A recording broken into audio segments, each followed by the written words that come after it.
Okay ಹೇಳಿ sir, ನಿನ್ನೆ ಏನೇನಾಯ್ತು ಬೇಕಾದ್ರಿ ವರಿಷ್ಠ ಏನಾಯ್ತು ಹೈಕಮಾಂಡ್ ನಾವು ಈ ವಕಫ್ ಬಗ್ಗೆ ಕರ್ನಾಟಕದಲ್ಲಿ ಏನು ಸುಮಾರು 1.5 ಲಕ್ಷ ಎಕರೆಗಿಂತ ಹೆಚ್ಚು ನಮ್ಮ ರೈತರ ಭೂಮಿ ಮತ್ತು ಮಠ ಮಂದಿರಗಳ ದೇವಸ್ಥಾನಗಳ ಒಂದೇನು ಅನಾಹುತ ಆಗಿದೆ ಅದರ ಬಗ್ಗೆ ವರದಿ ಕೊಡ್ಲಿಕ್ಕೆ ನಾವೆಲ್ಲ ಹೋಗಿದ್ವಿ ನಮ್ಮ ತಂಡದಿಂದ. ಭಾಳ ನಮ್ಮ ಜಂಟಿ ಸದನ ಸಮಿತಿಯ ಅಧ್ಯಕ್ಷರಾದಂಥ ಜಗದಂಬಿಕಾ ಪಾಲ್ ಅವರು 2 ಗಂಟೆ ನಮ್ಮ ಜೊತೆಗೆ ಚರ್ಚೆ ಮಾಡಿದ್ರು ಮತ್ತು ಈ ಜಂಟಿ ಸಮಿತಿಯಲ್ಲಿರುವ ಎಲ್ಲ ಅಧಿಕಾರಿಗಳು ಸಹ ಸುಮಾರು ಅವ್ರ ಜೊತೆಗೂ 1.5 ಗಂಟೆ ನಮ್ಮ ಏನು ಟೀಮ್ ಹೋಗಿತ್ತು ಎಲ್ಲ ಚರ್ಚೆ ಮಾಡಿ ಇವತ್ತು ನಮ್ಮ ಜಾಯಿಂಟ್ ಕಮಿಟಿ ಚೇರ್ಮನ್ರು ಮತ್ತು ಅಧಿಕಾರಿಗಳು ನಮ್ಮನ್ನು ಅಭಿನಂದನೆ ಸಲ್ಲಿಸಿದ್ರು. ಭಾಳ ಒಳ್ಳೆಯ ಮಾಹಿತಿಗಳನ್ನು ಬಹುಶಃ ಭಾರತ ಸರ್ಕಾರದಲ್ಲಿ ಈ ವಕಫ್ ಇಟ್ಟು ಕರಾಳ ಶಾಸನ ಇದೆ. ಇದು ದೇಶಕ್ಕೇ ಒಂದು ಮಾದರಿಯಾದಂಥ ದೇಶಕ್ಕೇ ಒಂದು ಮಾರಕವಾದಂಥ ಒಂದು ಕಾನೂನನ್ನು ಹಿಂದೆ ಕಾಂಗ್ರೆಸ್ ಸರ್ಕಾರ ಮಾಡಿದ್ದರಿಂದ ಫಲ ಇವತ್ತು ಇಡೀ ರಾಜ್ಯದಲ್ಲಿ ಅಷ್ಟೇ ಅಲ್ಲ ದೇಶದಲ್ಲೇ ಒಂದು ದೊಡ್ಡ ಇನ್ನೂ 3 ಪಾಕಿಸ್ತಾನ ಆಗಟ್ಟು ಇವತ್ತು ಅವ್ರು ಕ್ಲೇಮ್ ಮಾಡ್ತಾ ಇದ್ದಾರೆ. ಅದಕ್ಕೆ ಈ ಸಂಪೂರ್ಣ ಕಾನೂನನ್ನು ರದ್ದು ಮಾಡಬೇಕು ಅನ್ನೋದೇ ನಮ್ಮ ಬೇಡಿಕೆ ಇದೆ. ಈ ಒಂದು ಅಧಿವೇಶನದಲ್ಲಿ ಈ ಚರ್ಚೆ ಆಗುವುದಿಲ್ಲ. ಇನ್ನು ಬಜೆಟ್ ಅಧಿವೇಶನದಲ್ಲಿ ಅದನ್ನು ತಗೋತೀನಿ ಅಂತ ಹೇಳಿದ್ದಾರೆ. ನಾವು ಇನ್ನೂ 2ನೇ ಹಂತ 3ನೇ ಹಂತ ಇಡೀ ಸಮಗ್ರ ಕರ್ನಾಟಕ ಸುತ್ತಿ ಚಾಮರಾಜನಗರವರೆಗೆ ನಮ್ಮ ಟೀಮು ರಮೇಶ್ ಜಾರಕಿಹೊಳಿ ಅವರು, ಅರವಿಂದ್ ಲಿಂಬಾವಳಿ ಅವರು, GM ಸಿದ್ದೇಶ್ ಅವರು, ಹರೀಶ್ ಅವರು, ಅಣ್ಣಾ ಸಾಹೇಬ್ ಜೊಲ್ಲೆ ಅವರು, ಅದೇ ರೀತಿ ನಮ್ಮ ತಂಡ ಕುಮಾರ್ ಬಂಗಾರಪ್ಪನವರು, ಅನೇಕ ಶಾಸಕ ಚಂದ್ರಪ್ಪನವರು, ದಿನದಿಂದ ದಿನಕ್ಕೆ ನಮ್ಮ ತಂಡ ಭಾಳ ಶಕ್ತಿಯುತ ಆಗ್ತಾಯಿದೆ. ನಾವೆಲ್ಲರೂ ಕೂಡಿ ಒಟ್ಟಾರೆ ದೇಶದ ಮಾರಕವಾದಂಥ ವಕಫ್ ಕಾನೂನನ್ನು ರದ್ದುಪಡಿಸಲಿಕ್ಕೆ ಹೋರಾಟ ಮಾಡ್ತಾಯಿದ್ವಿ. 2ನೇ ಹಂತದ ಹೋರಾಟ ಮಾಡ್ತೀರಿ? ಮತ್ತೆ 2ನೇ ಹಂತದ ಹೋರಾಟ ವಕಫ್ ಈ 2ನೇ ಹಂತದ ಹೋರಾಟ ಮಾಡ್ತೀವಿ. ಯಾವಾಗ ಏನು ಅಂತ ಈಗ ಬರೋ ಶನಿವಾರ ಆಯ್ತವಾರ ನಾವು ಹೊಸಪೇಟೆ ಬಳ್ಳಾರಿಯಲ್ಲಿ ಪ್ರಾರಂಭ ಮಾಡ್ತೀವಿ. ಹಂತವಾಗಿ ಮಧ್ಯ ಕರ್ನಾಟಕದಲ್ಲಿ ನಾವು ಚಿತ್ರದುರ್ಗ, ದಾವಣಗೆರೆ, ಹಾವೇರಿ ಆ 3 ಜಿಲ್ಲೆ ಆಗಿದ್ಮೇಲೆ ಶಿವಮೊಗ್ಗ, ಉತ್ತರ ಕನ್ನಡ, ದಕ್ಷಿಣ ಕನ್ನಡ ಹಾಗೂ ಮೈಸೂರು, ಮಂಡ್ಯ ಮತ್ತು ಚಾಮರಾಜನಗರ, ಬೆಂಗಳೂರು ನಗರ, ಬೆಂಗಳೂರು ಕೋಲಾರ, ಬೆಂಗಳೂರು ಗ್ರಾಮೀಣ, ಬೆಂಗಳೂರು ಕೋಲಾರ ಈ ರೀತಿ ಒಂದು ನಾವು ನಮ್ಮ ತಂಡ ಹೋಗ್ತದೆ. ಪ್ರತಿಯೊಂದು ಕಡೆ ಮಾಹಿತಿ ತಗೋತೀವಿ. ಎಷ್ಟು ಕರಾಳವಾದಂಥ ಒಂದು ಕಾನೂನು ಇದೆ ಅನ್ನೋಂಥದ್ದನ್ನು ನಾವು ಅದರ ಜೊತೆಗೆ ಈ ನೆಕ್ಸ್ಟ್ ಡೇ ನಾವು ಜಾಯಿಂಟ್ ಪಾರ್ಲಿಮೆಂಟ್ರಿ ಕಮಿಟಿ ಮುಂದೆ ಹೋಗ್ತೀವಿ. ಆವಾಗ ಯಾವ್ಯಾವ ಮಠಗಳ ಮಂದಿರಗಳು ಏನು ವಕಫ್ ಆಗಿವೆ, ಯಾವ್ಯಾವ ರೈತರ ಜಮೀನುಗಳು ವಕಫ್ ಆಗಿವೆ, ಅವೆಲ್ಲ ಮಾಹಿತಿಯನ್ನು ಕೊಡುವಂಥದ್ದು ಅವ್ರನ್ನ ಕರ್ಕೊಂಡು ಹೋಗ್ತೀವಿ. ಅಲ್ಲಿ ಮಠಾಧೀಶರನ್ನ ಪ್ಲಸ್ ರೈತರನ್ನ ಕರ್ಕೊಂಡು ಎಷ್ಟೋ ದಲಿತರ ಜಮೀನುಗಳು ಸಹಿತ ಇವತ್ತು ವಕಫ್ ಆಗಿದೆ. ನಿಮಗೆಲ್ಲ ನೋಡಿರಬೇಕು, ಚಿಕ್ಕಬಳ್ಳಾಪುರದಲ್ಲಿ ದಲಿತರ ಜಮೀನಿನ ಮೇಲೆ ಬಂದು ಗುಂಡಾಗಿರಿ ಮಾಡುವಂಥದ್ದು ಆಗಿದೆ. ಅದಕ್ಕೆ ನಾವು ಪ್ರಧಾನಮಂತ್ರಿಗಳನ್ನು ಪೂರ್ಣ ನಮ್ಮ ಏನು ಹಂತ ಮುಗಿದ ಮೇಲೆ ಪ್ರಧಾನಮಂತ್ರಿಗಳನ್ನ ಸಹ ಭೇಟಿ ಆಗ್ಬೇಕಂತ ಮಾಡಿದ್ದೀವಿ.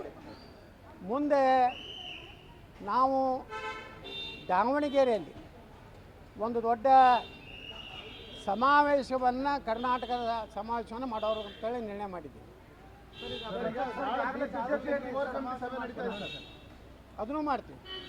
ನಾಳೆ ಬಿಜೆಪಿ ಕೋರ್ ಕಮಿಟಿ ಸಭೆ ನಡೀತಾ ಇದೆ. ಅದರಲ್ಲಿ ಏನಂದ್ರೆ ಬಂಡಾಯ ಇದಿರ್ಬೋದು, ಬೇರೆ ಬೇರೆ ವಿಚಾರಗಳು ಚರ್ಚೆ ಆಗುತ್ತೆ ಅನ್ನೋ ಒಂದು ಯಡಿಯೂರಪ್ಪ ಹೇಳಿದ್ದಾರೆ.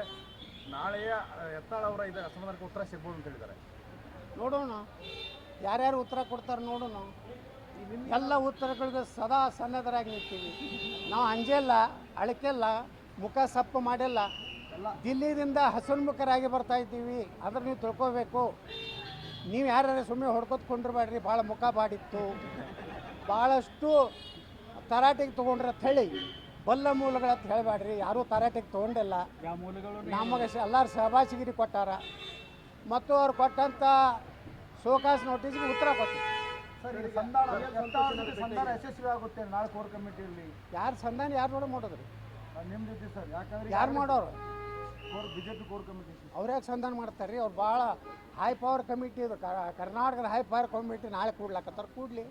ಸರ್ ಬಿ ಎಲ್ ಸಂತೋಷ್ ಏನಾದ್ರು ಭೇಟಿಯಾಗಿದ್ದಾರೆ? ನಾವು ಯಾರನ್ನೂ ಭೇಟಿಯಾಗಿಲ್ಲ. ನಾವು ಒಬ್ಬನೇ ನಮ್ಮ ಶಿಸ್ತು ಸಮಿತಿ ಅಧ್ಯಕ್ಷರು ಅವ್ರಿಗೆ ಅಣ್ಣ ಭೇಟಿಯಾಗಿದ್ದು ಬಿಟ್ಟರೆ ರಾಜನಾಥ್ ಸಿಂಗ್ರನ್ನ ನಾವು ಭೇಟಿಯಾಗಿದ್ದೀವಿ, ರಕ್ಷಣಾ ಸಚಿವರನ್ನ. ಮತ್ತು ಹೆಚ್ಚಾಗಿ ನಾವು ಈ ವಕಫದ ಬಗ್ಗೆ ನಮ್ಮದು ಭಾಳ ಕನ್ಸರ್ನ್ ಇರೋದು ನಮ್ಮ ರೈತರ ಜಮೀನು, ಮಠ ಮಂದಿರಗಳು, ವಕಫ್ ಕಾನೂನು ಬಗ್ಗೆ, ಅದ್ರ ಬಗ್ಗೆ ನಾವು ಹೆಚ್ಚು ಗಮನ ಕೊಟ್ಟಿದ್ದೀವಿ. ಮತ್ತು ಇವತ್ತು ರಾಜನಾಥ್ ಸಿಂಗ್ರು ನಮ್ಮ ಹಿಂದಿನ ರಾಷ್ಟ್ರೀಯ ಅಧ್ಯಕ್ಷರು ಮತ್ತು ಎಲ್ಲ ನಮಗೆಲ್ಲ ಭಾಳಷ್ಟು ಪ್ರೀತಿ ಗೌರವವನ್ನು ಕಾಣುವಂಥವ್ರು, ಅವ್ರನ್ನ ಮಾತ್ರ ನಾವು ಭೇಟಿಯಾಗಿದ್ದೀವಿ. ಸರ್ ಕೇಳಿದಾರಂತ ಒಂದು ತಾವು ಸ್ವಲ್ಪ ದಿನ ಸೈಲೆಂಟ್ ಆಗಿರ್ಲಿ ಅಂತ. ಸ್ವಲ್ಪ ದಿವಸ ಯಾಕ್ರಿ ಖಾಯಂ ಸೈಲೆಂಟ್ ಆಗಿರುತ್ತೆ ಹೇಳ. ಹೌದಾ ಸರ್? ಹೇಗೆ ಸರ್ ಮುಂದೆ ಹೆಂಗೆ ನಮ್ಮದು ಜನಪರ ಹೋರಾಟ ಮಾಡ್ತೀವಿ, ಕಾಂಗ್ರೆಸ್ ವಿರುದ್ಧ ಭ್ರಷ್ಟಾಚಾರ ಅನ್ಯಾಯದ ವಿರುದ್ಧ ಹೋರಾಟ ಮಾಡ್ತೀವಿ. ಅಂದ್ರೆ ನಿಮ್ಮ ನಾಯಕರ ವಿರುದ್ಧ ಧ್ವನಿ ಎತ್ತಲ್ಲ? ನಮ್ಮ ನಾಯಕರ ವಿರುದ್ಧ ಗುಪ್ತ ಪತ್ರಗಳನ್ನು ಬರೀತೀವಿ, ರಾಜ್ಯಾಧ್ಯಕ್ಷರು ಎಲ್ಲರ ಬಗ್ಗೆ ಬರೀತೀವಿ. ಸರ್ ಒಟ್ಟು ವಿಜೇಂದ್ರ ಅವರು ಸರ್ ರಾಜ್ಯಾಧ್ಯಕ್ಷರ ಬಗ್ಗೆ ನಮ್ಮ ಟಾರ್ಗೆಟ್ ವಿಜೇಂದ್ರ ಅಲ್ರಿ, ನಮ್ಮ ಟಾರ್ಗೆಟು ಭಾರತೀಯ ಜನತಾ ಪಾರ್ಟಿ ಮುಂದಿನ ಸಲ ಸರ್ಕಾರ ಮಾಡಬೇಕು ಅನ್ನೋ ಟಾರ್ಗೆಟ್. ನಮ್ಮದೇನು ಟಾರ್ಗೆಟು ಮುಂದೆ ಸರ್ಕಾರ ಆದಾಗ ಒಬ್ಬ ಪ್ರಾಮಾಣಿಕ ಒಳ್ಳೆಯ ಮುಖ್ಯಮಂತ್ರಿನ ಕೊಡಬೇಕು ಅನ್ನೋದು ನಮ್ಮ ಟಾರ್ಗೆಟ್. ಭ್ರಷ್ಟರಾಗಬಾರ್ದು ಅನ್ನೋದೇ ನಮ್ಮ ಟಾರ್ಗೆಟ್. ವಂಶವಾದದಿಂದ ದೂರ ಆಗಬೇಕು ಟಾರ್ಗೆಟ್. ಅದು ಹೇಳ್ತಾರಲ್ರಿ, ಮನೆಗೆ ಹೇಳ್ತಾರಲ್ಲ, ದಂಧೆ ಮಾಡಬೇಡ ಪೊಲೀಸರು ಬರ್ತಾರ. ಮನೆಗೆ ಹೇಳುದಿಲ್ಲ, ಸಣ್ಣರೇ ಹೊರಗೆ ಹೋಗಬೇಡ ಪೊಲೀಸರು ಅದಾರ ಹಂಗೆ. ಸರ್ ಔಷವಾದ ಸರ್ ನೀವು ಔಷವಾದ ಮಾತಾಡತ್ತೀರಿ, ನಿಮ್ಮ ಸುತ್ತಮುತ್ತಲು ಇದ್ದವರೆಲ್ಲ ಔಷವಾದಿಗಳನ್ನ ಅದಾರ. ನಾವು ಅವ್ರು ಸೀಮಿತ ಅದಾರೆ, ಅವರು ಎಲ್ಲನೂ ನನಗೆ ಬೇಕನ್ನೋರು ಇಲ್ಲ. ಈಗ ನನ್ನ ಮಗ ಬಂದಿದ್ದ ನನ್ನ ಜೋಡ, ನಮ್ಮದು ಕೋರ್ಟ್ ಕೇಸ್ ಇತ್ತು ಬಂದಿದ್ದ. ಮತ್ತು ಏನು ಅವೇನು BJP ಪ್ರಾಥಮಿಕ ಸದಸ್ಯನೂ ಇಲ್ಲ, ಅದನ್ನೇ ಬಬ್ಬಿ ಹಾಕ್ತಾರೆ ನನ್ನ ಮಕ್ಕಳು. ಕೆಲವು ಮಂದಿ ಅದಾರ BJP ಒಳಗೆ. ಯತ್ನಾಳರು ತಮ್ಮ ಮಗನ ಕರ್ಕೊಂಡು ಹೋಗಿದ್ರು, ಅವನು ಬೇರೆ ಕೆಲಸಕ್ಕೂ ಬಂದಿದ್ದ. ನಾವೇನು BJP ಒಳಗೆ ಟಿಕೆಟು ಬೇಡಲ್ಲ, ನಮ್ಮ ಮಗ ಟಿಕೆಟ್ ಕೊಡ್ರಿ, ನಮ್ಮ ಮಗನ ರಾಜ್ಯಾಧ್ಯಕ್ಷ ಮಾಡತ್ತೀವಿ, ನಾವೇನು ರಾಜ್ಯ ಯುವ ಮೋರ್ಚಾ ಅಧ್ಯಕ್ಷ ಮಾಡತ್ತೆ ಕೇಳಿಲ್ಲ, ಏನಿಲ್ಲ. ಸೈಲೆಂಟ್ ಅಂದ್ರೂ ಜಾರಕಿಹೊಳಿ ಅವರು ಏನಂದ್ರೆ ಅವರ ಏನು ವಿಜೇಂದ್ರ ಅವರ ರಾಜ್ಯಾಧ್ಯಕ್ಷರಾಗಿ ಒಪ್ಪಲ್ಲ ಅನ್ನೋ ಒಂದು ಮಾತನ್ನು ಹೇಳಿದ್ದಾರೆ. ಈಗ ನಾನು ಸೈಲೆಂಟು, ರಮೇಶ್ ಜಾರಕಿಹೊಳಿ ವೈಲೆಂಟ್. ಅವ್ರದ್ದೊಂದು ಪೀರಿಯಡ್ ಕೊಟ್ಟಿವಿ, ಅಟ್ಟು ಮುಗಿದ ಮ್ಯಾಗ ಮತ್ತೊಬ್ಬರು ವೈಲೆಂಟ್. ಹಿಂಗೆಲ್ಲ ಹಂಚ್ಕೊಂಡಿ ನಾವು. ಪೂರ್ತಿ ತಣ್ಣಗಾಗಿ ಬರ್ಫಾಗ್ಯಾರತ್ತು ಬರೀರಿ ಯಾರು.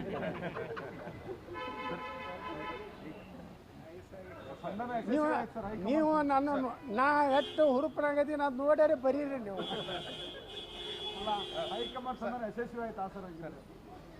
ನಮ್ಮ ಮ್ಯಾಗ ಹೈಕಮಾಂಡ್ ಯಾವಾಗಲೂ ಪ್ರೀತಿ ಐತಿ, ಭಾಳ ಮಂದಿ ಗೊತ್ತಿಲ್ಲ. ನೋಡ್ರಿ, ನಾನು ನನ್ನ ರಾಜಕೀಯ ಜೀವನ 35 ವರ್ಷದಿದೆ. ನಮ್ಮ ಸಮಕಾಲೀನರು ಅಟಲ್ ಬಿಹಾರಿ ವಾಜಪೇಯಿ, ಲಾಲ್ ಕೃಷ್ಣ ಅದ್ವಾನಿಯವರು, ಅನಂತ್ ಕುಮಾರ್ ಅವರು, ರಾಜನಾಥ್ ಸಿಂಗ್ರು, ಜಸ್ವಂತ್ ಸಿಂಗ್ ಕಾಲದಲ್ಲಿ ಇದ್ದಂಥವ್ರು ನಾವು. ಏನೋ ಕೆಟ್ಟ ಕಾಲದಲ್ಲಿ ಇದು ಏನೋ ಆಗಿರ್ಬೋದು, ಆದರೆ ಪೂರ್ತಿ ಯತ್ನಾಳ್ ಹೊರಗೆ ಹಾಕ್ತೀನಿ, ಯತ್ನಾಳ್ ಮುಗಿಸ್ಬಿಡ್ತೀನಿ ಅಂತ ಯಾವ ಮೂರ್ಖ ನನ್ನ ಮಕ್ಕಳು ತೊಗೊಂಡಿದ್ದು ತಪ್ಪು. ಶಿಸ್ತು ಕ್ರಮ ಏನು ಇಲ್ಲ ಮತ್ತಿಟ್ಟು ನಕ್ಕೋತ ಹೇಳಕತ್ತೇನ ಸುಸ್ತಕಂದ್ರೆ ಒಳ್ಳೆ ಕೆಲಸ ಮಾಡತ್ತೆ ಹೇಳ್ಯಾರ, ಮುಂದೆ ಒಂದು ದಿವಸ ಒಳ್ಳೆ ಭವಿಷ್ಯ ಐತೆ ಅಂತ ಹೇಳ್ಯಾರ. 3 ಟೀಮ್ ಮಾಡಲಾಗಿದೆ ಸರ್ ವಕ್ಫ್ ಸಂಪುಟ, ಆ ಟೀಮ್ ಒಳಗೆ ತಾವಿಲ್ಲ, ಪ್ರತ್ಯೇಕ ಹೋರಾಟ ಸರ್ ಹಂಗಿದ್ರು. ನೋಡ್ರಿ, ಈ ಹೋರಾಟ ಪ್ರಾರಂಭ ಮಾಡಿದವ್ರೆ ನಾವೇ, ಮೊದಲೇ ಮಾಡಬೇಕಾಗಿತ್ತು. ನಾವು ಮುಂಜಾನೆ ಪ್ರೆಸ್ ಮೀಟ್ ಮಾಡಿದ್ವಿ. ನಾವು ಮೊದಲ ಹಂತದ ಪ್ರವಾಸವನ್ನು ಘೋಷಣೆ ಮಾಡಿದ್ವಿ, 12 ಗಂಟೆಗೆ ಅವರು ಘೋಷಣೆ ಮಾಡಿದ್ರು. ಮೊದಲು ಹಂಗಾದ್ರೆ ಯಾರು ನಾವು 2,500 ಪುಟದ ಒಂದು ಮಾಹಿತಿ ಕೊಟ್ಟಿದ್ದೀವಿ. ನಾ ಹೇಳಿಲ್ಲ, ಮೊದಲು ಅದನ್ನೇ ಹೇಳಿದೆ. ನಮ್ಮ ಜಾಯಿಂಟ್ ಪಾರ್ಲಿಮೆಂಟ್ ಕಮಿಟಿ IAS ಅಧಿಕಾರಿಗಳು ಭಾಳ ಮೆಚ್ಚುಗೆ ವ್ಯಕ್ತಪಡಿಸಿ ಇಷ್ಟು ಮಾಹಿತಿ, ಇಷ್ಟು ಕರಾಳ ಇದು ಅನ್ನೋಂಥದ್ದು ನಾವು ಕೊಟ್ಟ. ಬಹುಶಃ ಯಾವ ರಾಜ್ಯದಾಗೂ ಇದು ಹೋರಾಟ ಆಗಿಲ್ಲ. ಇದು ಫಸ್ಟ್, ಇಂಡಿಯಾದಾಗೆ ಫಸ್ಟು ನಮ್ಮ ಹೋರಾಟ ವಕಫ್. ನಿಮ್ಮ ಹೋರಾಟವನ್ನು ಅವ್ರು ಫಾಲೋ ಮಾಡ್ತಾಯಿದ್ದಾರೆ. ಈಗ ನಿಮ್ಮ ಇನ್ನೊಂದು ಟೀಮ್ ಅದು ನೀವು ಬರೀರಿ, ನಾ ಹೇಳೋದಲ್ಲ ಸರ್. ಈಗ ನಾಳೆ ಅಧಿವೇಶನದಾಗ ಯಾವುದರ ಬಗ್ಗೆ ಚರ್ಚೆ ಜಾಸ್ತಿ ಮಾಡಿ? ನಾಳೆ ಅಧಿವೇಶನದಾಗ ವಕಫ್ ಚರ್ಚೆ ಮಾಡ್ತೀವಿ. ನಂತರ ನಮ್ಮ ಮೀಸಲಾತಿ ಏನು ಪಂಚಮಸಾಲಿ ಉಳಿದ ಎಲ್ಲರಿಗೂ 2A ಅಥವಾ 2D ಕೊಡಬೇಕನ್ನೋಂಥದ್ದು. ಅದ್ರ ಜೊತೆಗೆ ಕುರುಬ ಸಮಾಜಕ್ಕೆ STL ಸೇರಿಸ್ಬೇಕನ್ನೋಂಥ ಚರ್ಚೆ ಮಾಡ್ತೀವಿ. ಅಲ್ಲಿಂದ ಕೃಷ್ಣಾ ಮೇಲ್ದಂಡೆ ಯೋಜನೆ ಏನಿವತ್ತು ಸುಮಾರು 1.5 ಲಕ್ಷ ಕೋಟಿ ರೂಪಾಯಿ ಬೇಕಾಗಿದೆ. ನಾನು ಮೊದಲು ನಮ್ಮ ಸ್ಪೀಕರ್ಗೆ ಪತ್ರ ಬರೆದಿದ್ದೇನೆ. ಮೊದಲ ದಿವಸನೇ ಉತ್ತರ ಕರ್ನಾಟಕದ ಬಗ್ಗೆ ಚರ್ಚೆ ಆಗಬೇಕು. ಪ್ರತಿ ಸಲ ವ್ಯವಸ್ಥಿತವಾಗಿ ವಿಧಾನಮಂಡಲದಲ್ಲಿ ಉತ್ತರ ಕರ್ನಾಟಕವನ್ನು ಕೊನೆಗಿಡ್ತಾರೆ. ಕೊನೆಗೆ ಗುರುವಾರ ಅಥವಾ ಶುಕ್ರವಾರ ಇಡೋದ್ರಿಂದ ಯಾವ ಶಾಸಕರು ಇರುವುದಿಲ್ಲ. ನಮಗೊಮ್ಮೊಮ್ಮೆ ಕೋರಮ್ ಆಗುವಷ್ಟು ಶಾಸಕರು ಇರುವುದಿಲ್ಲ. ಆದ್ದರಿಂದ ಉತ್ತರ ಕರ್ನಾಟಕದ ಬಗ್ಗೆ ಕೇವಲ ಒಂದು ರೀತಿ ನಾಮಕೆ ವಾಸ್ತೆ ಚರ್ಚೆ ಆಗ್ತಾಯಿದೆ. ಅದಕ್ಕೆ ನಾನು ಸ್ಪೀಕರ್ ಅವ್ರಿಗೆ ಪತ್ರ ಬರೆದಿದ್ದೇನೆ. 9ನೇ ತಾರೀಕಿಗೆ ಏನು ಸದನ ಪ್ರಾರಂಭ ಆಗ್ತದೆ ಅವತ್ತಿನಿಂದ ಉತ್ತರ ಕರ್ನಾಟಕದ ಚರ್ಚೆ ಮೊದಲಾಗಬೇಕು. ಅಲ್ಲಿಂದ ಬೇರೆ ಬೇರೆ ಚರ್ಚೆ ತೊಗೊರಿರ್ತದೆ. 10ನೇ ತಾರೀಕಿನ ಹೋರಾಟ ಹಾಂ ಮಾಡ್ತೀವಿ, ಹೋರಾಟ ಮಾಡ್ತೀವಿ. ನಮ್ಮ ಗುರುಗಳು ಈಗಾಗಲೇ ನಮಗೆಲ್ಲ ಕರೆ ಕೊಟ್ಟಾರೆ. ನಾಳೆ ಮತ್ತೆ ನಾವು ಬೆಳಗಾವಿಯಲ್ಲಿ ಸಭೆ ಸೇರ್ತಾ ಇದ್ವಿ ಮಧ್ಯಾಹ್ನ 3 ಗಂಟೆಗೆ. ಈ ಹೋರಾಟ ಯಾವ ರೀತಿ ಇರಬೇಕು, ಸರ್ಕಾರ ಏನೋ ನಮ್ಮ ಮೇಲೆ ದಬ್ಬಾಳಿಕೆ ಮಾಡೋದು ಅಥವಾ ಗುಂಡು ಹಾರಿಸೋದು ಮಾಡಿದ್ರೆ 24 ತಾಸಿನಲ್ಲಿ ಈ ಸರ್ಕಾರ ಈ ರಾಜ್ಯದಲ್ಲಿ ಇರೋದಿಲ್ಲ. ನಾನು ಗಂಭೀರ ಎಚ್ಚರಿಕೆ ಕೊಡ್ತೇನೆ. ಮತ್ತು ಯಾರು ಕಾಂಗ್ರೆಸ್ನಲ್ಲಿ ನಮ್ಮ ಸಮಾಜದವರು ಶಾಸಕರಿದ್ದಾರೆ ಅವರ ಅಗ್ನಿ ಪರೀಕ್ಷೆ ಇದೆ. ಅವರೇನಾದರೂ ನಾನು ವಿಧಾನಸಭೆಯಲ್ಲಿ ಪ್ರಸ್ತಾಪ ಮಾಡಿದಾಗ ಬೆಂಬಲ ಕೊಡದೇ ಇದ್ದರೆ, ಪ್ರತಿಭಟನೆಯಲ್ಲಿ ಭಾಗವಹಿಸ್ತಿದ್ದರೆ ಅವರು ಸಮಾಜದ ಮುಂದೆ ಚುನಾವಣೆಗೆ ಬರಲೇಬೇಕಾಗ್ತದೆ. ಅವಾಗ ಜನ ಉತ್ತರ ಕೊಡ್ತಾರೆ. ಅವರು ಕೆಲವೊಂದು ಲಿಂಗಾಯತ್ ಮಠಾಧೀಶರು ಅಂದರೆ ಲಿಂಗಾಯತ್ ವಿರೋಧಿ ಅನ್ನೋದನ್ನ ಯಾರಿಗಿರಿ ಬಸವಣ್ಣನ ವಿಚಾರದಲ್ಲಿ ನನ್ನ ಹೆಸರು ಏನೈತೆ ರೀ? ನನ್ನ ಹೆಸರು ಏನೈತೆ ಸರ್ ಎಷ್ಟು ಈ ಆಕ್ರೋಶ ವ್ಯಕ್ತಪಡಿಸೋರು ಎಷ್ಟು ಆಕ್ರೋಶ ಹಾಕ್ಯಾರ್ರಿ ಅವರು? ಯಾರು ವಿಭೂತಿ ತಯಾರು ಮಾಡ್ತಾರೇನ್ರಿ ಅವರು? ಹಾಂ, ದೊಡ್ಡ ದೊಡ್ಡ ಮೆಡಿಕಲ್ ಕಾಲೇಜ್ ಕಟ್ಟ್ಯಾರಪ್ಪ. 1,000 ಆಕಳ ಕಟ್ಟೋದು ಅಂತ ಯಾವ ಕರ್ನಾಟಕದಾಗ ಅದ? ನನ್ನ ಒಬ್ಬರ ರಾಜಕಾರಣಿ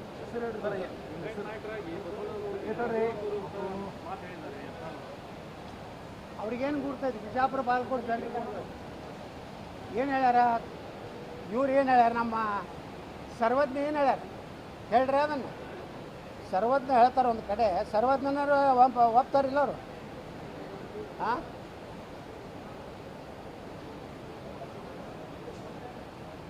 ಸರ್ವಜ್ಞರ ವಚನಗಳನ್ನು ನೋಡತ್ತೆ ಹೇಳ್ರಿ. Page number 167. ಅದರಾಗ 991 ನಂದಿಯ ಹೆಸರಿನವ ನೊಂದು ರಾಜ್ಯವನ್ನಾಳಿ ಬಂಧನ ಪಟ್ಟು ಭಯಪಟ್ಟು ನೀರಿನೋಳು ಸಂದು ಹೋದಾನು ಸರ್ವಜ್ಞ ಅಂತೇಳ. ನಂದಿಯ ಹೆಸರಿನ ಅಂದ್ರೆ ಯಾರು? ನಂದಿ ಅಂದರೆ ಬಸವಣ್ಣ. ನೊಂದು ರಾಜ್ಯವನ್ನಾಳಿ ಪ್ರಧಾನಮಂತ್ರಿ ಇದ್ದಿದ್ದು ಕರೆ ಬಸವಣ್ಣ. ಅಲ್ಲಿಂದ ಬಂಧನ ಪಟ್ಟು ಭಯಪಟ್ಟು ನೀರಿನೋಳು ಸಂದು ಹೋದಾನು ಸರ್ವಜ್ಞ ಹೇಳ್ಯಾನ. ಇದನ್ನು ಬಸವಣ್ಣವರ ವಿಚಾರಕ್ಕೆ ತಕ್ಕಂತೆ ಸಾಕಷ್ಟು ಚರ್ಚೆ ಆಗಲಿ.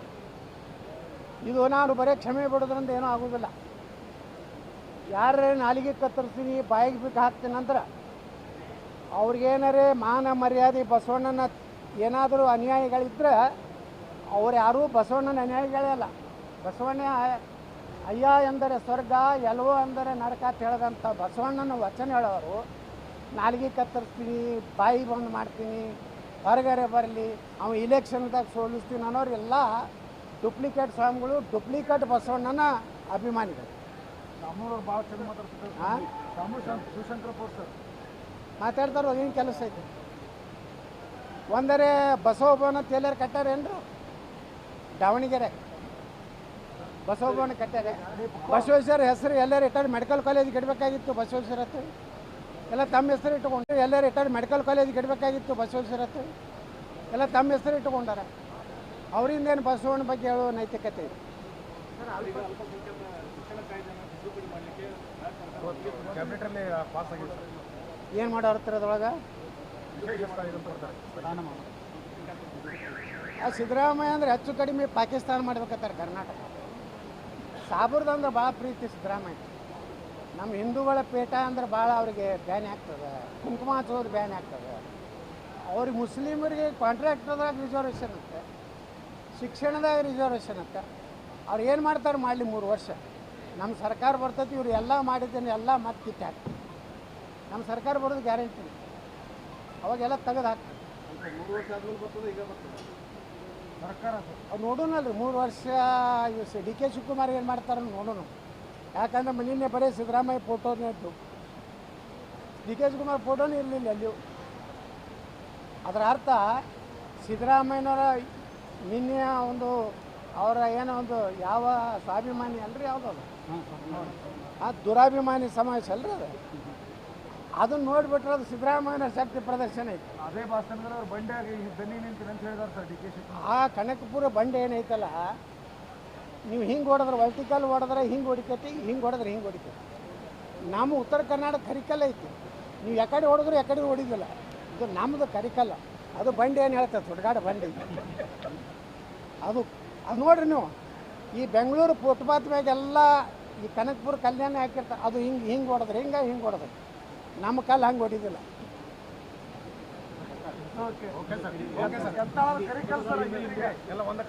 ಹೊಡೆದ್ರೆ ತಲೆನೇ ಹೊಡಿಬೇಕು.